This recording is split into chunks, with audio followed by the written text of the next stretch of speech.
Cited in contempt ng Senate Blue Ribbon Committee ang kontratistang si Pacifico Curly Discaya matapos magsinungaling kaugnay sa dahilan ng hindi pagdalo sa pagdinig ng asawa niyang si Sara. May heart condition din po siya at saka po bali nagpadala po siya ng letter po dito. Hindi ko lang po nabasa kung ano yung iba pang content. Regrettably, I have an important meeting with my employees on the day of the hearing to explain the problem that the company is facing now. Iba yung sinasabi mismo na misis mo eh. Di ba kayo nag-usap? Chair. You lied. You lied.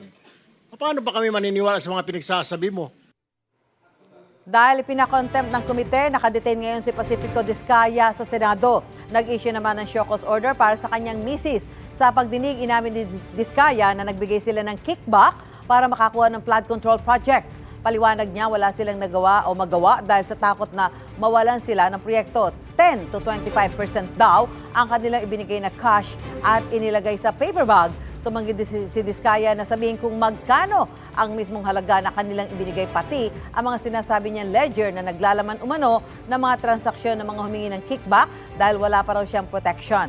Ayon kay Senate President Tito Soto, pwede silang humingi ng legislative immunity. Pero sabi ni Committee Chairman Senator Ping Lacson, dapat sabihin nila ang lahat ng totoo. Your Honor, nagbigay po kami ng sulat dito na hindi po namin po maipo-provide muna kasi wala pa po akong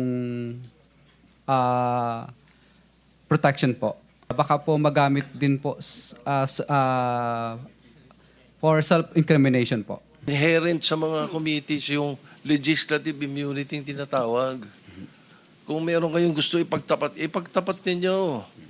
Hindi pwedeng gamitin sa inyo pag sa hearing nyo sinabi. Gusto mo bang mauna sa mga balita? Mag-subscribe na sa GMA Integrated News sa YouTube at tumutok sa unang balita.